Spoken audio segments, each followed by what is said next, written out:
Okay, chapter 6 of That Hideous Strength, and the title of the chapter is Fog. Now, there will be fog physically present throughout a lot of this chapter. The fog rolls in thick and heavy, and it obscures everything as they travel and everything that they look at. But obviously, that's not the only fog that this chapter is about. There is a mental and emotional fog that rolls in.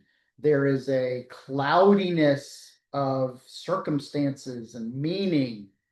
There is a fog that we might, when we think about the phrase, "Oh, I feel like I'm in a fog," we don't mean a weather phenomenon. We mean I just feel like kind of all out of sorts and like nothing's very clear. Stuff is real fuzzy, and I just feel off. And that is so much of what this chapter is about. A thick fog has rolled in meteorologically, but also in almost every other way for both um, Mark and for Jane. The fog has rolled in. As a matter of fact, the fog doesn't clear until the very last page, and it only clears once she arrives at St. Anne's. Everything else about this is about the fogs. Now, we have fog here occasionally, but this makes me think of what we referred to in Swanee as Swanee fog. So Swanee was on top of a mountain. It's on top of Mount Monteagle Pass, and we got fog like the English get fog. When you are driving up or down the mountain, it's, you're circling around. It's a 7% grade, and it's a 2-lane road. And on the wrong side of the 2-lane road is down, fast and hard.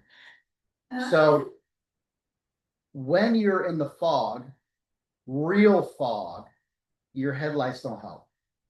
Your headlights make it worse. Normal light, early morning Florida fog, you might put your headlights on because it's, maybe make you more visible, even if it doesn't help you see a ton better, but it kind of does. But when real fog comes in, like we used to get up on the mountain, it makes it so much worse. You put your lights on, and it's like a whiteout because the fog is so thick and it's so heavy and it's so everywhere that it immediately reflects off of the fog that's directly in front of you, shines back, and you actually see less with your lights on. I remember fog so bad, and I was on campus. I wasn't actually driving down the mountain. I was on campus, and the only way I could make it back home was to open the door of my car and look for the line in the road and to drive, at 5 miles an hour, creeping along and just trying to keep the line next to my tires. That's how heavy that fog was, because at any moment I could be completely off the road as it would twist and turn and have no idea. So this is the fog that the English get used to when they start talking about their weather. It's very rainy in ways that we don't quite, and we get plenty of rain, but it's just different. They just have that constant overcast, drizzly sort of nonsense that lasts forever. But when their fog rolls in, I think the fog here is maybe like the fog I'm thinking of, where it is so thick, it's almost not worth going out into. Some fogs are kind of cool. It makes things feel very ethereal and almost mysterious, and it's kind of neat. And some fogs are so disorienting because they're so thick. It's just not worth, like, you would literally get lost. Just turn around and go back inside and wait it out.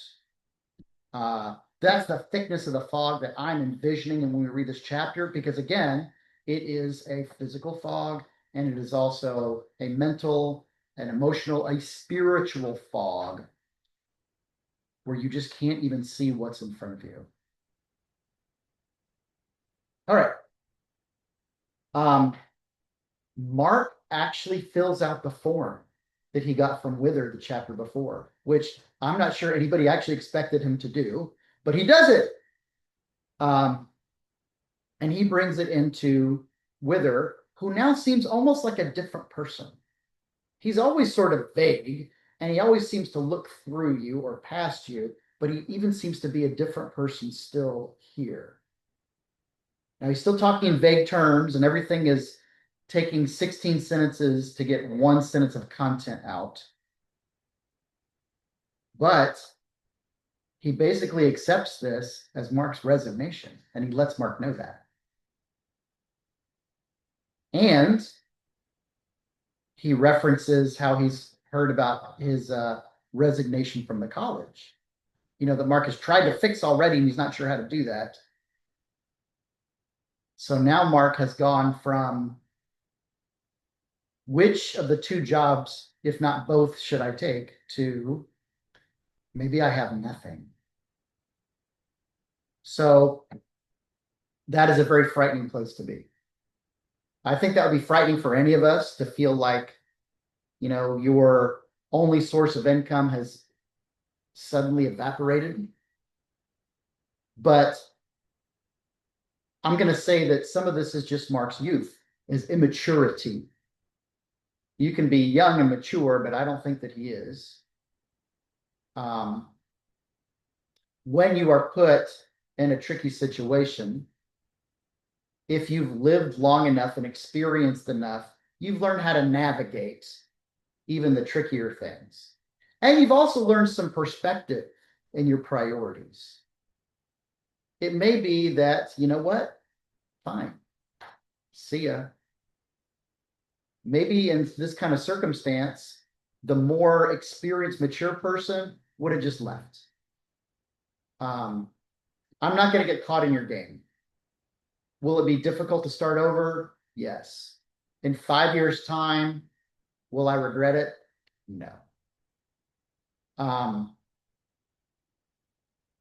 So much of the decisions that we make that are bad are rushed. If you think about the times that you made a decision that you regret after the fact, how many times is that decision surrounded with a sense of great urgency? I just had to take this little online class for the district about cybersecurity. And it's just like email, like don't click on that attachment level stuff. But this is phishing, this is vishing, this is all these various little things that you were supposed to have a position of skepticism so that you're not automatically responding to things online, you're not clicking on links, you're double checking stuff to keep yourself safe, but also your organization safe, because sometimes it's if one computer lets something in, it can impact a whole bunch of people, let alone your own personal information. So the district makes everybody do this. And one of the things that it highlights about email scams through phishing, where it's trying to say it's an unsolicited email that's trying to get information from you. Either respond to this, which now gives the scammer confirmation that this is a good working email address, or give your personal information because they asked for something, or click on a link that might be infected with a virus, have malware attached to it, or any number of things. And one of the primary ways it gets you to do this, to override our potential skepticism, is it always makes it sound like a crisis, timely, sensitive, and urgent. Something that has to be done right now. And there's something about the urgency that gives us a feeling of, oh, no, I've just got to, override common sense here and click on the button, or I've got to do something about this. In advertising terms, they refer to the hook that happens in an advertisement to get you to act immediately as the call to action. Call now. Limited time offer. On sale today. Remember when there used to be stores that would have going out of business sales once a year or every several months, you know? But it kind of triggers some kind of response within us to say, oh, this is a good deal that will go away unless I do something immediate. I wasn't planning on buying anything today. I didn't budget it. I might not even have it on hand, but I can't turn up a deal like that. And if it's for a limited time, then I better respond right away. And how many sales pitches give you that one-time offer, or this price is only good until you walk off the lot, right? And again, when we think about maybe when we had some choices in life that we might regret, how many times was the situation such that we felt rushed to make that choice? Whether it was true or not, sometimes the urgency is not real. Just because somebody tells you something that's urgent doesn't mean that it is. I'm not saying there aren't real emergencies, but when something is a real emergency, don't we kind of just throw caution to the wind and say, well, I just got to respond? This, between a rock and a hard place that Mark finds himself in, he then responds to basically sign away his life. He winds up not only saying yes to the position at NICE, kind of groveling for it, and accepting it for less than half of what he had been promised.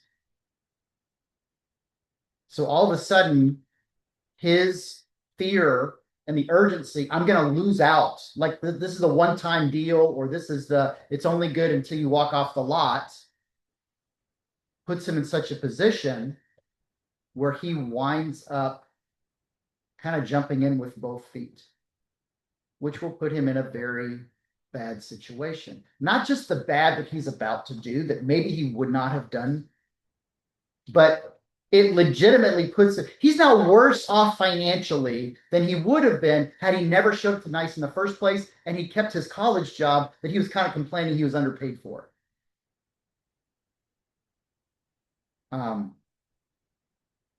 There's a very cruel story. I don't know if it's of its veracity, but it is a story told about Stalin and about how can you possibly mistreat your own citizens so terribly and not be afraid that they're going to run you out of power. And in the story, Stalin grabs a chicken and holds it firmly in his arm and starts plucking it live. And the chicken is, scrambling and squawking and freaking out and in pain. And then he sets the chicken down and he gives it some food. And instead of running away, the chicken stays next to him. And he said, that's how. So how do tyrants and despots and totalitarians and all this kind of, how does it work? Like, how do you do that? How does the one person or the small group control so many? I mean, you're so outnumbered. And typically it's fear. I don't know. There's no reason why you would have caught on to this. And if anybody watches this video like months from now, this reference will be so long gone, no one will have any idea what I'm talking about. But kind of a meme popped up about 3 weeks ago. Who would win, 100 men or a gorilla? And it was all over TikTok, and people were passing along memes about it, and it's pretty much died down by now. But it's one of those things that for like a week, everybody's talking about, like all the cool kids or whatever. 100 men versus a gorilla. The idea is gorillas are freakishly strong. They're not only much larger than people are, but their musculature is different. That's why there's plenty of reports about something like an orangutan or a chimpanzee, which are actually relatively small, killing people because Well, I mean, that thing's only like 50 pounds. Yeah, the musculature is different, and they are so much stronger than we think they are. Now, a gorilla is massive. Might be 600, 800 pounds. I don't know. They're big, and they're super crazy strong. And they actually have very large teeth that, though they mostly just eat vegetation and stuff, can definitely kill and eat like a carnivore. So it's one of those things that's like it's a thought experiment, I guess, and it's supposed to point out that oh, you think you're all big and tough, but how would you do against a gorilla? I mean, a gorilla would kill you. But well, 100 men versus a gorilla. Now, the reality is that's such a impossible scenario that we'll never see it happen. But um, there's no way a gorilla ought to win against 100 people. No way. It's a numbers issue. It's not a strength issue. It's a numbers issue. It doesn't matter how strong you are. That's like one man versus a great white shark versus, you know, a thousand men versus whatever it is. There's just too many. The problem is moving from the conceptual to the practical. The way that a gorilla beats 100 men in reality is because the first few men will be mauled and killed. What's going to happen to the rest of them? They're going to back off. Now, if they didn't back off, there is zero way, absolutely zero way for the gorilla to win. None whatsoever. It's just the numbers are too overwhelming. But the actual practical reality is everybody rushes in, and the gorilla is going to crush and rip apart the first few people. And we're not machines, like with a goal in mind that we pursue no matter what. We see something terrible happen, we don't want it to happen to us, no. We break off. Yeah. No. So here we are with this fear that is used to control Mark. Does he have to take this job? Absolutely not. Could he start over? Absolutely could. Could he and Jane just have to kind of scrimp through life for a couple years, but then rebuild and be far away from here? Completely and absolutely true. But in the moment, our emotional response to the fear, to the timeliness, to the urgency, to the emergency, it's to capitulate. You know, there is no single tyrant on earth who could control a large nation unless the populace was kept in sufficient fear. Numerically, it never works. Like, there's never an army bigger than your population.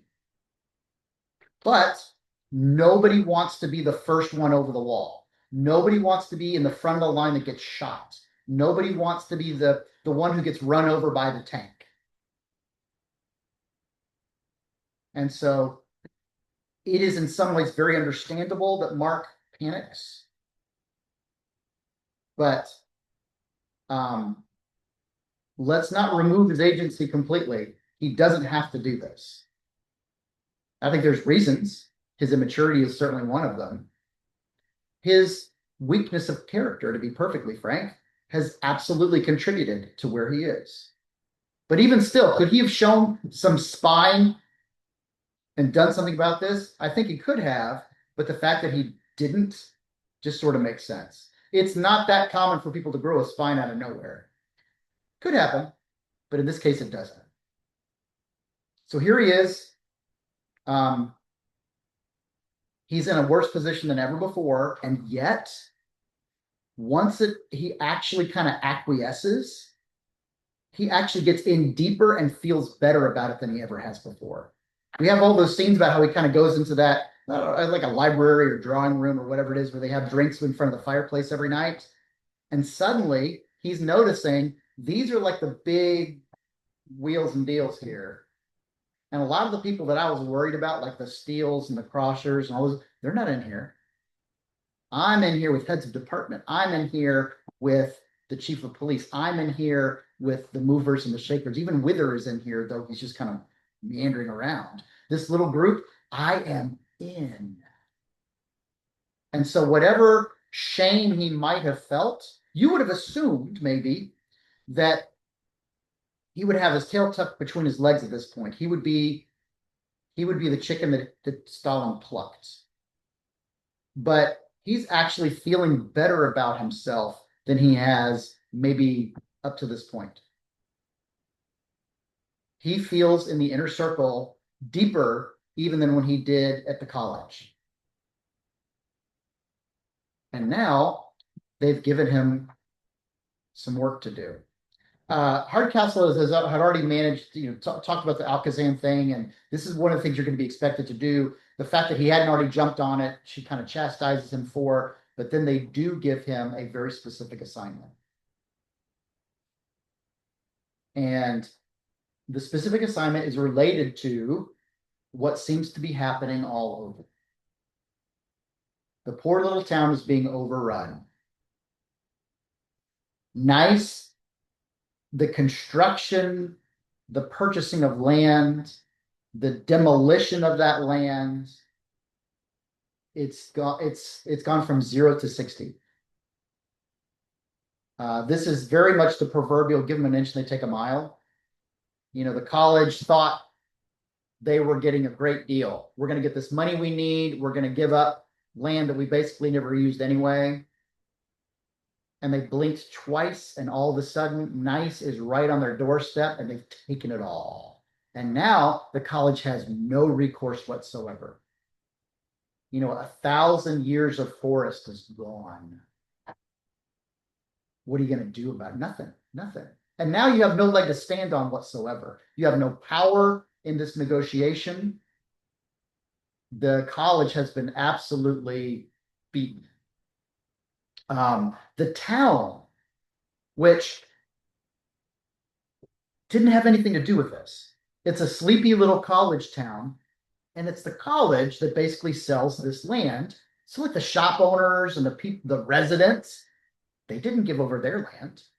They didn't come into negotiations with Nice, but all of a sudden, their town is being overrun. I remember just a few years ago,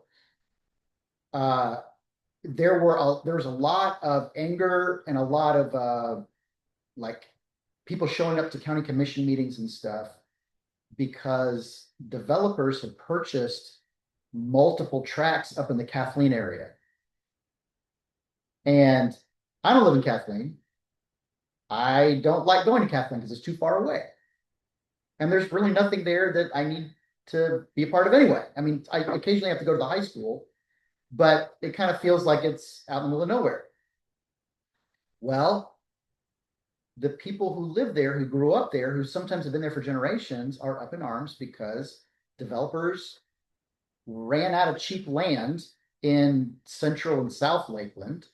So they started moving north, and they found either people willing to sell or businesses willing to sell or whatever it was.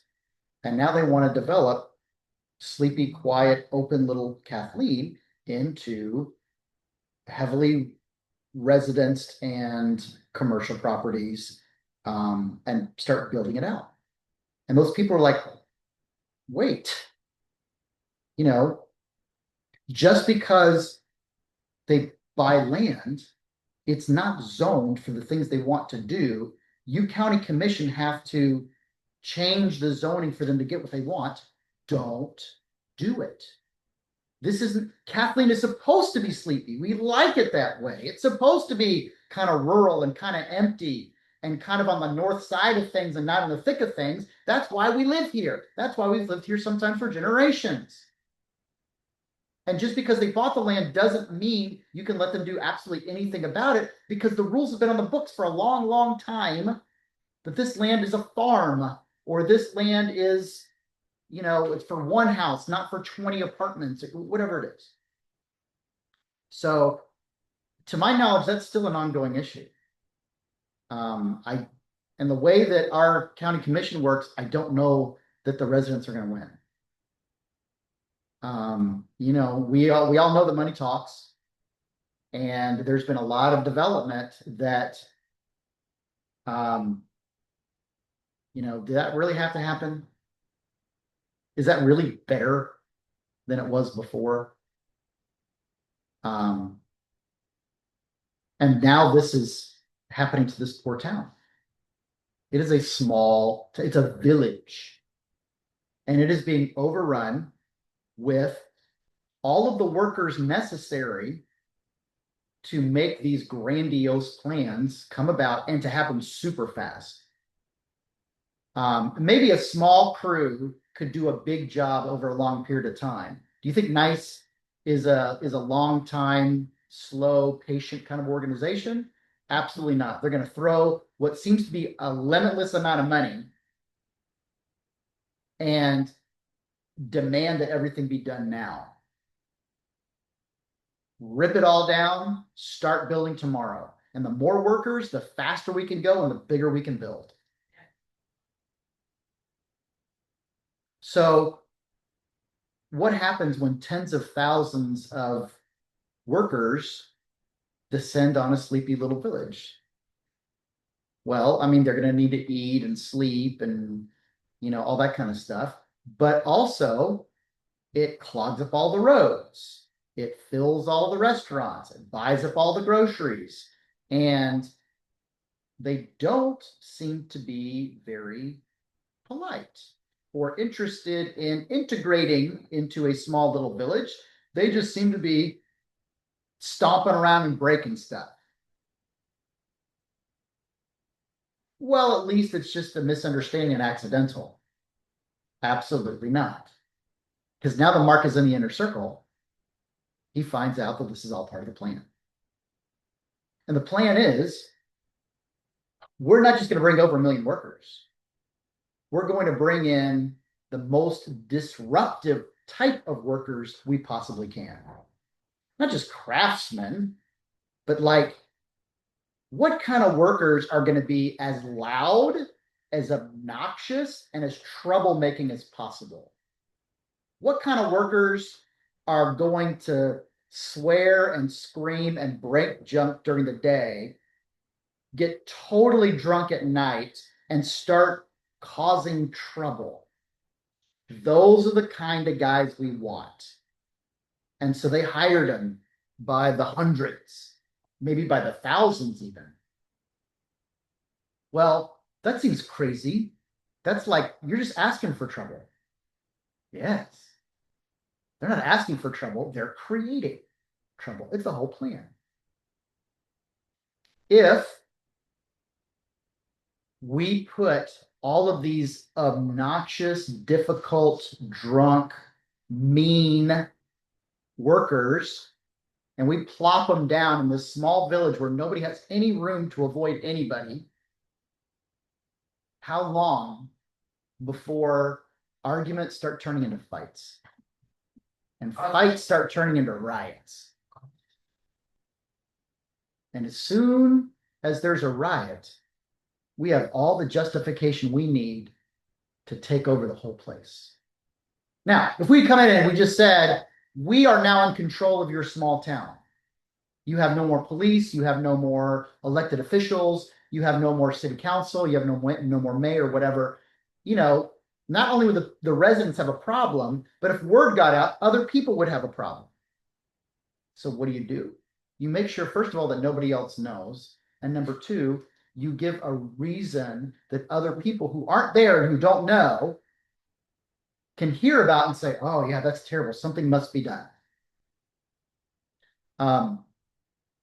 Years ago, when The Simpsons was funny, and I enjoyed watching it, there was a character who had sort of a stock phrase, Reverend Lovejoy's wife. So the local pastor had a wife who was kind of the stereotypical pastor's wife, who was kind of a busybody, and she was kind of stuck up, and she was very superficial, and all the things that if you're going to make a caricature of a pastor's wife, she was.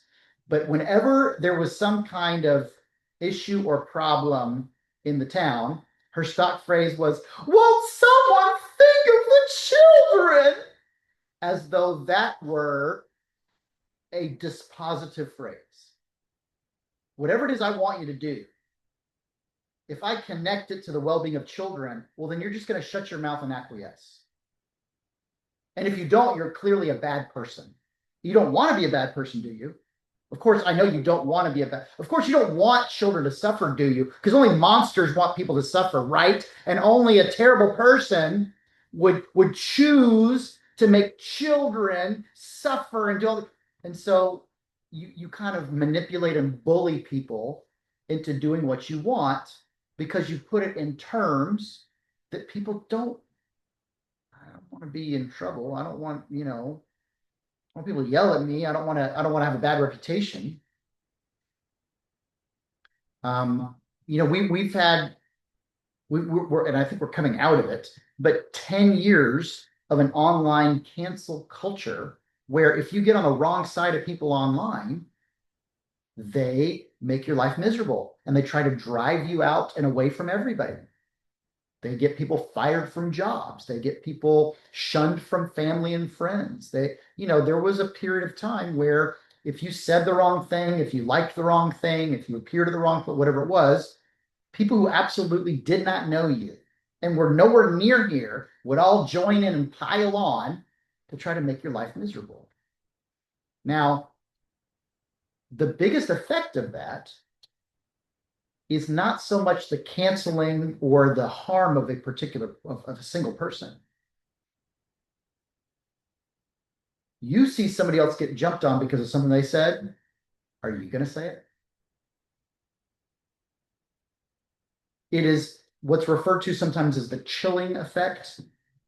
When there's a consequence that happens to someone else that's significant enough for others to notice and dislike it, they tend to then avoid that behavior. Um, the uh,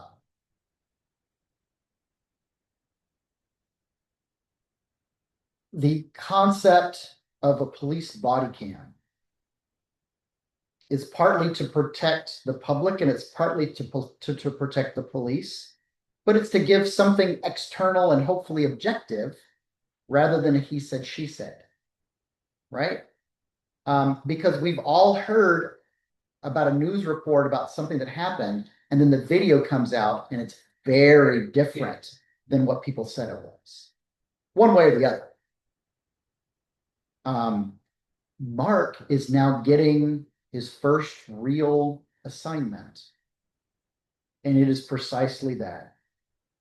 Not just control the narrative, create the narrative. You're going to write an article about the riots. What riots? The riots we're about to cause. But they need to hit the papers tomorrow. How am I going to write about something that hasn't happened yet? Well, that's just silly. Why do you need something to happen in order to write about it? That's the way the nice thinks. This is all about controlling public opinion so that they can get what they want.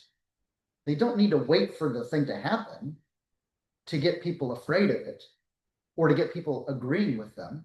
And as a matter of fact, they're going to make sure, because they're engineering this whole thing, they're going to set up conditions where a riot is absolutely positively going to happen. But before it does happen, they're already ready to control the narrative, to control the circumstances, to control public opinion, not just for the local people, but it's most especially for all these other little towns around. The whole nation's going to hear about this stuff. And what are they going to hear? That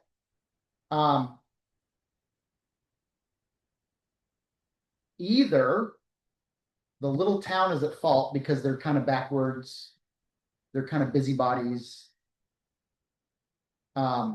or they're going to hear that the workers are at fault because it's an uncontrollable group of people, but the poor villagers don't have the resources to control things. So either way, whatever direction you want to take on this, the end result is always, please, nice, come take over, because only you can sort this out.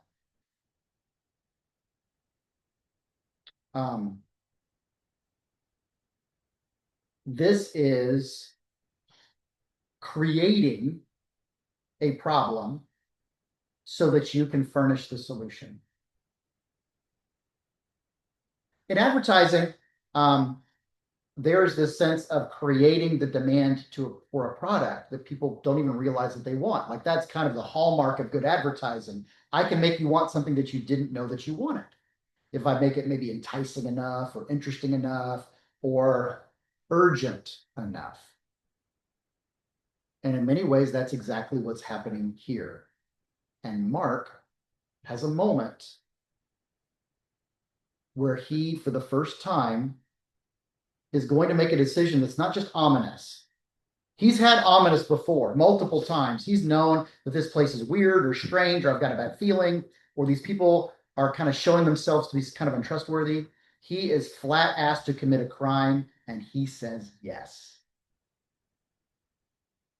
They make a few references here that you may or may not have gotten. Again, because that's C.S. Lewis writing as an academic, and this is the way they talk, and they toss these references out because that's what your group, because they all read the same books and they all talk about the same things. But one of the issues that comes up here, where he mentions, like crossing the Rubicon, that is a very significant and very interesting piece of world history. And that has to do with the fall of the Roman Republic and the eventual transformation into the Roman Empire. This happens when Julius Caesar basically marches on Rome with his army so that he can become dictator of the Republic. Now, it's super interesting. It's actually quite complicated. It's a really fascinating bit of history. But in the broadest, quickest of terms, the senators of Rome were demanding that Caesar return back to Rome, and some political maneuverings he was about to get really punished for.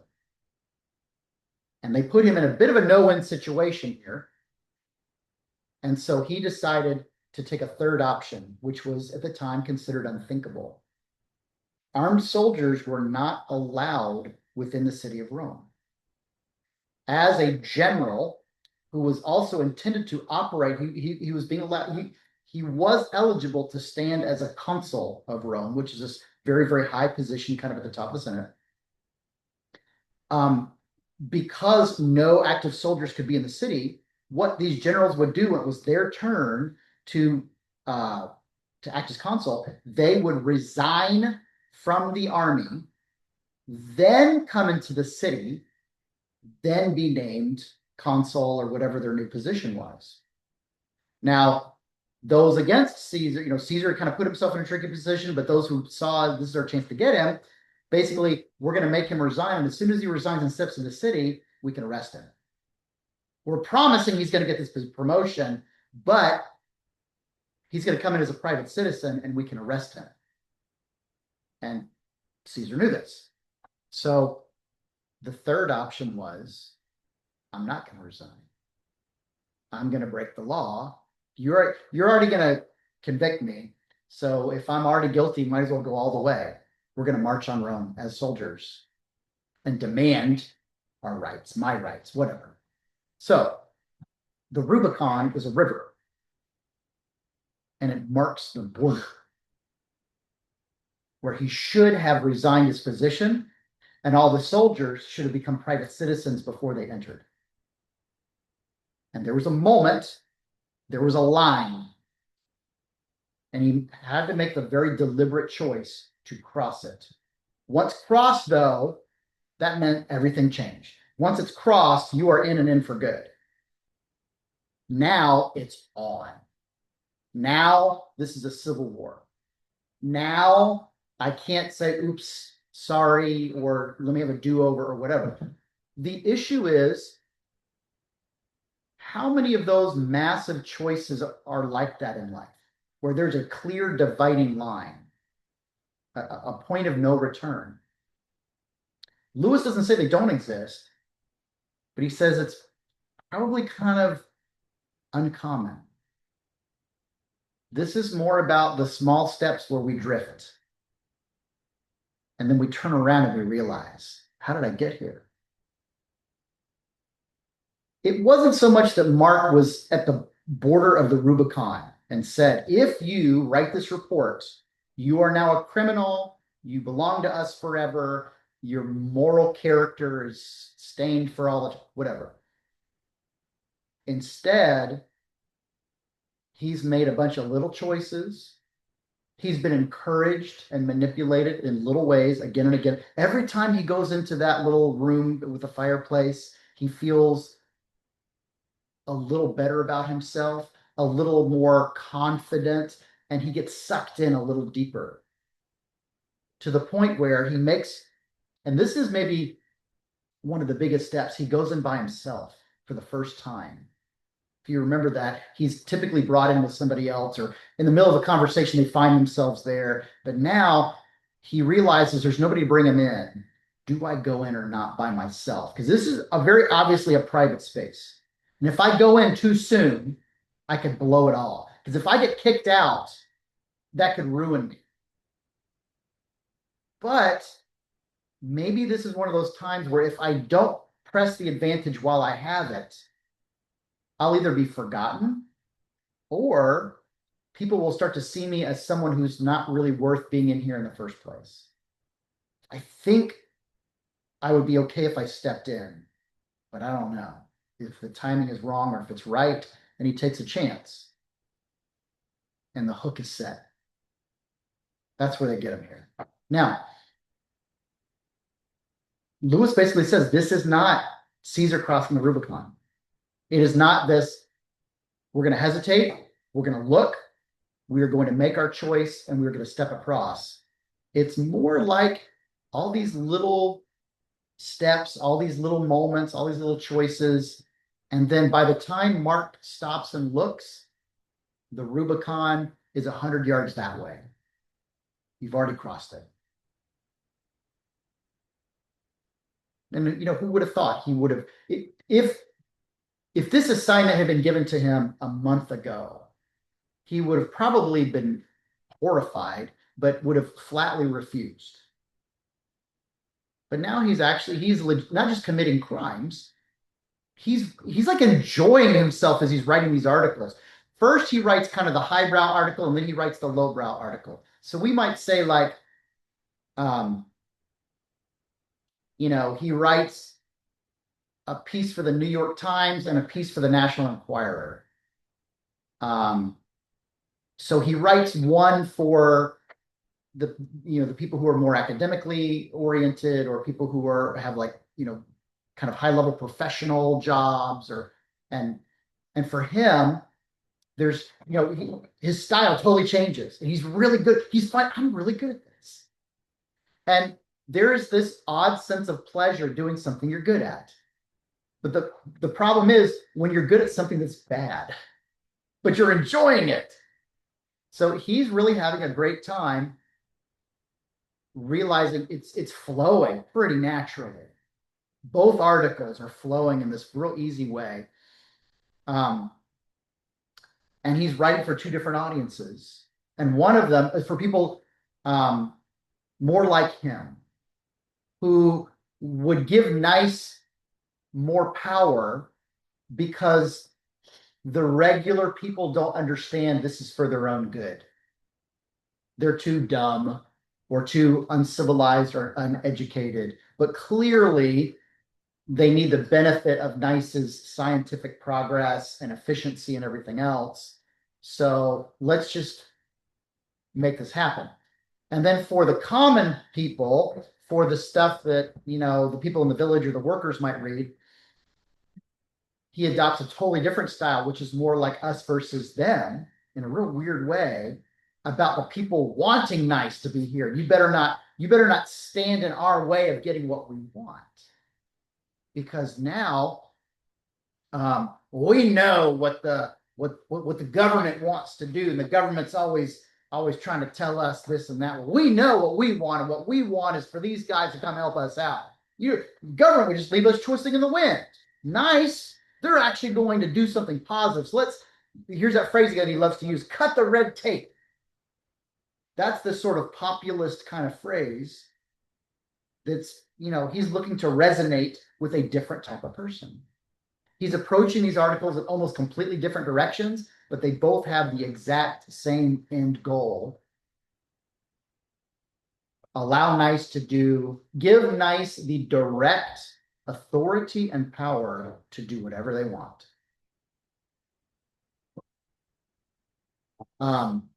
He justifies it as almost like a practical joke. If he can kind of, this is not that big of a deal, then maybe he can feel better about this. It's kind of funny because he's been deflecting all along in this chapter. If you recall, when he finally makes the decision to agree to the pay cut and to jump in deep with Nice, he sort of feels better about himself by blaming Jane. Because if I was a single man, I could walk away and start over. But I've got to think of Jane. Like I couldn't put her through that. So I'll take the sacrifice, And so part of him puts the blame on her. It's really her fault. So, what can I do? And that may help him feel better. And as he's writing these articles, which he 100% knows he shouldn't do, he starts feeling better about it. Number one, because he's really surprisingly good at it. And number two, because, well, it's not that big of a deal. It's kind of like a practical joke anyway. So it's not like, nefarious. Sure, I mean, these are lies, but we tell little white lies all the time. And so it's not that he keeps talking about tongue in cheek, tongue in cheek, tongue in cheek. And that just means like, oh, it's kind of a ha-ha joke to it. But this will not result in any kind of jokes. This will result in real concrete actions. And this is the transfer of power in a way that will probably irrevocably change everything for the worse. There's a little wrinkle in many of our fictional portrayals of vampires. Whether it's in a book or a movie or TV, we kind of have a cultural expectation of certain things like, oh, vampires, garlic, like, so this is always kind of a fun one. Vampires in most of our renderings and in our fiction can't come into your home unless they're invited. But once you invite them, you will never be rid of them. Like once they're in, they can use all of their strength and their power and their supernatural abilities and stuff and kill you. But they're trapped on the outside until you let them in. And so what are Mark's articles intended to do other than get everybody to let the vampire in? Because once he's in, regardless of your intention, regardless if you know what you're doing. Oh, he was my neighbor. I was inviting him in to be neighborly. I didn't realize he was a vampire. Doesn't matter at that. But that's the whole goal of these articles. And now Mark has gone from maybe an uncomfortable pawn in a sketchy organization to being a direct contributor to something wrong. And yet he still manages to convince himself it's no big deal. So we've had a little bit of back and forth in our chapters and in our subsections between Mark and Jane, but by and large, this has really been Mark's chapter. Jane is in a fog of her own. Jane is still getting these visions. She does feel a little bit better about them using Camilla's advice, or maybe it wasn't Camilla, maybe it was Denison's advice, to see it as news. Like rather than visions, just see it as you're watching the news. But her last couple of visions have been pretty disturbing. And one of them is this guy with the little goatee and the little, so the pince nez, those are a style of glasses that we don't really see anymore, but they're basically the glasses that have no arms that fit behind your ears. They just sit on your nose. So like, we've seen them in old time pictures or something, but even then they were uncommon enough that they would be noteworthy. So this strange person who makes her feel super uncomfortable, she wants to get away from this guy, and this guy seems to be watching her intently, investigating her, pulling stuff from her. Um, and she can't get over, she has zero idea who he is until, of course, at the end of the chapter, because he's a real guy and she sees him in town. Now, who he is, what's going to happen, what that will mean. And now, of course, there is a final vision, and this is the one that has put her over the edge. I cannot stay here. I'm going to St. Anne's. I've put it off. I've convinced myself it's not necessary. I've been a little freaked out about the whole, I don't jump into things. I don't give myself away to things. The whole leader aspect has been kind of sketchy to me. But when I've had even news of feeling like I was deep underground in the dark with a dead body and feeling it around, and uh-uh, I'm out. I'm out. So her visions are now starting to come. It seems to me they were maybe less common. It wasn't maybe a nightly affair. And now they seem to be coming all the time. And they also seem to be more elaborate. And she seems to be more actively involved. So if you remember the first visions where she sees Alcazan and something about his head being screwed off or whatever, and then she sees his picture in the paper the next day, that seemed to be more as an observer. But between the man with the goatee and the glasses and underground the dead body, she, in these visions, seems to be actively, directly, if not intimately, involved. And I could definitely see why that would be more than enough to put me over the edge. So off she goes to head to St. Anne's, and I don't know where I'm going to go with this, but I feel like this is my only alternative left. And of course, as she arrives, that's when the fog begins to lift.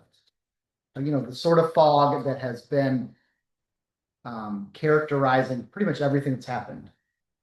The fog has not lifted at Mark's house. He is as deep in it as he's ever been, if not deeper still.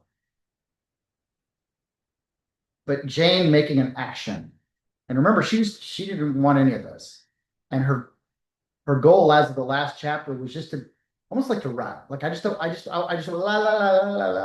any part of this. And what they've been telling her is, unfortunately, that's not an option.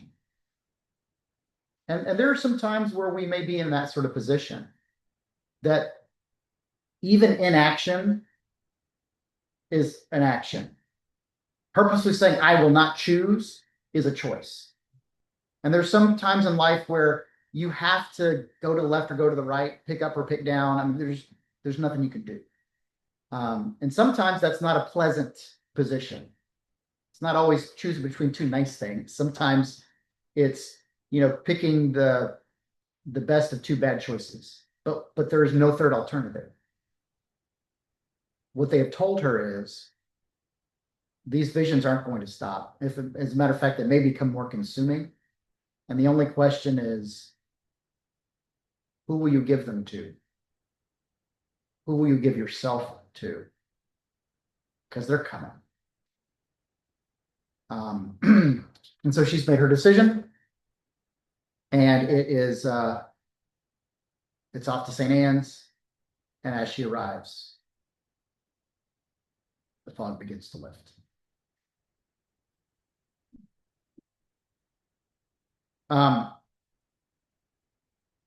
So I've mentioned multiple times it's a slow burn. Stuff is going to accelerate. Things are going to happen. It's going to go off in a direction that's really hard to predict. And I'm hopeful that you're seeing that, like you're feeling the pace beginning to speed up. You're feeling the circumstances start to get a little stranger and crazier. kind of like these decisions that are being made, um, maybe it is a Rubicon to cross, or maybe it's just a bunch of small steps where we don't realize how far we're going. I think Jane had a Rubicon and she has chosen to cross. Now she's choosing to cross to go to St. Anne's. But I think for her, it had become a deliberate fork in the road, and she made a deliberate choice. It might have been filled with fear and urgency, but because she's had some time to percolate, I think it's been maybe a little more of a yes, I choose this. I will go to St. Anne's rather than continue to stay where I am and do what I'm doing and just kind of wait for circumstances to change around me. That one feels more purposeful to me. Maybe like Caesar saying, I'm at the edge. Do I go or do I not go? I choose to go. Whereas Mark, if he's had one of those moments, it's been pretty subtle. And maybe there's a lesson in this, or maybe there's something that we can extrapolate. But I do think it relates to something that the Denizens talked about before, and I think maybe even Mother Dimble kind of might have mentioned. But basically, they want her to choose to come. They're not going to browbeat her or manipulate her. They're definitely not going to kidnap her. And that's why they look, if you're not going to go with us, then just like be as safe as you can. Try not to let this freak you out. See it as news, all that kind of stuff. But ultimately, this one is more about a choice. Now, this is going to be a choice for good. And it is juxtaposed.